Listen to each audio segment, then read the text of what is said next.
भूत, प्रेत, साया, डायन आदि पर आप चाहे विश्वास करते हो या नहीं, लेकिन उनके अस्तित्व को आप पूरी तरह नकार भी नहीं सकते हैं। यह एक ऐसा विषय है जिस पर काफ़ी बातचीत होती है, लेकिन इसका सच केवल वही जानता है जो इसे महसूस करता है। ये पैरानॉर्मल ऑर्गेनाइजेशन के एक्सपर्ट्स का दावा है कि भारत में कई ऐसे स्थान हैं जो हॉन्टेड है, लेकिन कई ऐसे लोग भी हैं जो भूत होने का और देखने का दावा करते हैं।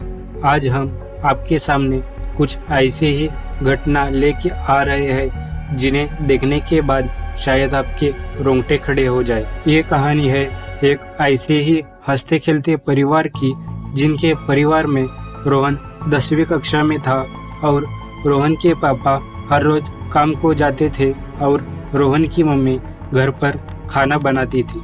रोहन 10वीं कक्षा में था तो बोर्ड एग्जाम में मार्क्स लाने के लिए हर रोज बहुत पढ़ाई करता था। उसके पापा ने उसे कोचिंग सेंटर में भी एडमिशन दिलाया था। अब रोहन का दिन का शेड्यूल फिक्स हुआ था। रोहन पढ़ाई करने के लिए हर सुबह 6 बजे उठता था और 6 से 8 बजे तक अपनी पढ़ाई करता था और 9 बजे वो स्कूल को जाता था। 5 बजे स्कूल से आने के बाद 1 घंटा टीवी देख के वो कोचिंग सेंटर जाता था और 9 बजे कोचिंग से आता था और खाना खाकर थोड़ी देर मोबाइल पे व्हाट्सएप वगैरह देखकर सो जाता था। यही रोहन का डेली रूटीन बन गया था। रोहन जिस मकान में रहता था वो किराया से लिया हुआ मकान था। एक दिन रोहन के पापा और मकान के मालिक के साथ कुछ आपसी मतभेद हो जाते हैं।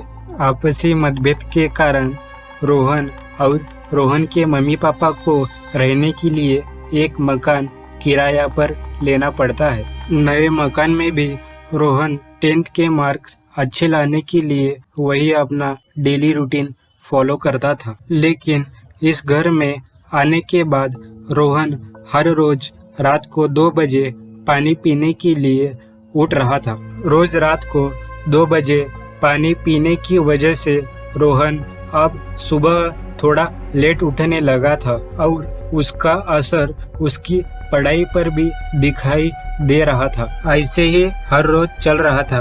हद तो तब हो गई जब सोने के बाद भी उसे रात को ठीक से उसी समय ही प्यास लगने लगी। दिन बीतते गए लेकिन हालात नहीं बदले। दिन भर दिन उसका असर पढ़ाई पर भी दिखने लगा था और एग्जाम भी नज़दीक आ रही थी। पहले तो लगने लगा था कि उसको इसकी आदत हो गई है, लेकिन एक रात उसके साथ कुछ ऐसा हुआ जिसने इसकी धारणाएं बदल दी। एक रात हमेशा की तरह रोहन पानी पीने के लिए उठा। यह रात थोड़ी अलग थी क्योंकि यह पूर्णिमा की रात थी। पानी पीने के बाद जैसे ही रोहन ने फ्रिज बंद किया, उसके होश उड़ गए। उसके पीछे लगे शीशे में उसी फ्रिज के बगल में एक छोटे बच्चे का साया खड़ा दिखाई दिया। उस साये को देखकर रोहन ने चीखने की कोशिश की, लेकिन रोहन चीख नहीं पा रहा था। रोहन केवल अपने हाथ पांव चला पा रहा था और उस बच्चे का साया उसके करीब और नज़दीक आ रहा था।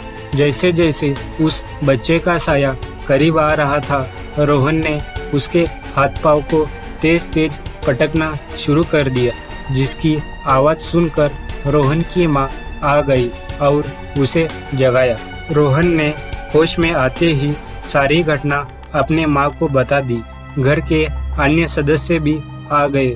रोहन के भैया ने कहा कि यह स्लीप पैरालिसिस यानी नींद के कारण हुआ था। रोहन जिस मकान में रहता था उसके बगल वाले मकान में रहने वाले लोगों ने रोहन की मां को बताया कि दरअसल इस मकान में पहले भी एक किरायादार रहते थे जिनका बच्चा फ्रिज से पानी निकालते समय करंट लगने के कारण मर गया था। यह सुनकर रोहन की मां ने उसी शाम हवन करवा लिया। कई पैरानॉर्मल विशेषज्ञ मानते हैं कि रात के समय एक निश्चित समय नींद टूटने का संबंध प्रेत आत्माओं और मनोविज्ञान से होता है। जब कोई लगातार हमारे इच्छा के विरुद्ध हमें देखता है तो हमारे मस्तिष्क की कुछ तरंगें उसकी ओर आकर्षित होती है और हमारा ध्यान भी उसी तरह चला जाता है। रात को सोते समय भी ऐसा ही होता है। जब दिमाग सोना चाहता है लेकिन किसकी नज़र के कारण वह नींद पर से नहीं केंद्रित हो पाता, नतीजा हमें सारी रात जगना पड़ता है। अब रोहन के मकान में हवन होने के बाद रोहन को अच्छे से हर रोज नींद आ रही थी और उसकी पढ़ाई भी अच्छी से हो रही थी।